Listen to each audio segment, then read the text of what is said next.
Welcome to Jeyar's dairy treasure. இன்றைக்கி என்ன lunch box recipe கொடுத்துருக்கேன்னு பார்க்கலாமா? இன்றைக்கி கடலையை ஃபஸ்ட்டு நைட்டே ஊற வச்சுட்டேன். ஒரு 8 மணி நேரம் நல்லா ஊறணும்.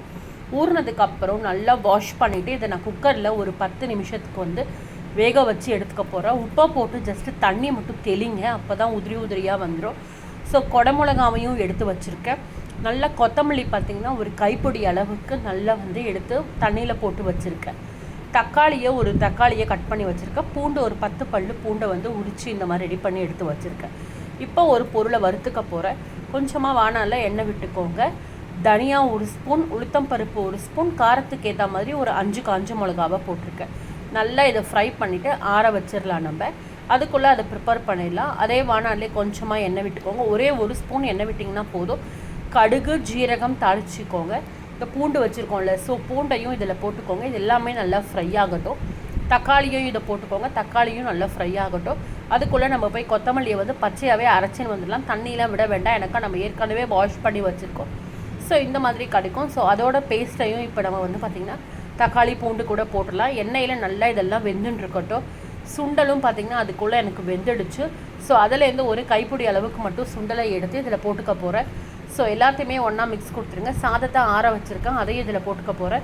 அது எல்லாமே மசாலா எல்லாமே எனக்கு ஆறிடுச்சு. ஸோ மிக்ஸி ஜாரில் போய் கொரன்னு அரைச்சி எடுத்துன்னு வந்துடுங்க. ஸோ இப்போ இந்த ரைஸ் மேலே நல்லா இந்த கொரன்னு அரைச்சதை அப்படியே போட்டுக்கோங்க. ஒரே 1 ஸ்பூன் மட்டும் நெய் விட்டுக்கோங்க. மேலே எல்லாத்தையுமே ஒன்றா கலந்து கொடுத்துட்டிங்க அப்படின்னா இந்த ரைஸ் வாசனையோட சுவையாக சூப்பராக இருக்கும். கண்டிப்பாக ட்ரை பண்ணி பாருங்கள். இன்றைக்கி குடமிளகாவில் பார்த்திங்கன்னா கடலைப்பருப்பு, உப்பு, காஞ்ச மிளகாவை நல்லா அரைச்சிக்க போகிறேன். ஒரு வானலில் கடுகு ஜீரகம் தாளிச்சிட்டு இந்த குடமிளகாவை ஃபஸ்ட்டு நல்லா வதக்கிக்க போகிறேன். அப்புறம் பார்த்திங்கன்னா இந்த கடலைப்பருப்பையும் நம்ம அரைச்சி வச்சுருக்கோம்ல, ஸோ அதையும் இதில் போட்டுட்டா இந்த மாதிரி உதிரி உதிரியாக வந்துடும். சிம்மில் வச்சிட்டிங்க அப்படின்னா. ஸோ இது மேலே இந்த குடமிளகாவையும் போட்டு ஒன்றா பெரட்டி கருவேப்பிலை கொத்தமல்லியை தூவிட்டோம் அப்படின்னா சூப்பராக இருக்கும் இந்த ரைஸு. பருப்பு கொஞ்சம் நிறைய இருக்கட்டும், குடமிளகா கொஞ்சமாக இருந்தால் தான் டேஸ்ட் நல்லாயிருக்கும். இப்போ சுண்டலில் இன்னும் கொஞ்சம் வச்சுருக்கோம்ல, கடுகு உளுத்தம் பருப்பு ஜீரகம் தாளித்து இந்த சுண்டலையும் போட்டு மேலே கொஞ்சம் இட்லி மிளகா பொடி இருந்தது அதையும் போட்டு ஸ்நாக்ஸுக்கு கொடுத்துட்டேன். இன்னொரு ஸ்நாக்ஸ்க்கு செவ்வாழையை கட் பண்ணி எடுத்து வச்சுட்டேன். இதுதான் எங்கள் வீட்டு லஞ்ச் பாக்ஸ் ரெசிபி. இன்றைக்கி சூப்பரான லஞ்ச் கோம்போவில் கொடுத்துருக்கேன். நீங்களும் இதே மாதிரி ரைஸ் ட்ரை பண்ணி பாருங்கள். செம்ம சூப்பராக இருக்கும், வாசனையாக இருக்கும். மத்தியானம் சாப்பிட்றதுக்கும் குழந்தைங்களுக்கு ரொம்ப பிடிக்கும். ஸோ சுண்டலும் உள்ளே போகுது, உடம்புக்கு ரொம்ப ரொம்ப நல்லது. தேங்க்யூ ஃபார் வாட்சிங். இதே மாதிரி பசங்களுக்கு ட்ரை பண்ணி கொடுங்க லஞ்ச் பாக்ஸ் ரெசிபிக்கு. எனக்கு இன்னும் என்னென்னலாம் ஐடியாஸ் தோடுதோ அதெல்லாமே நான் வீடியோஸில் ஷேர் பண்ணுறேன்.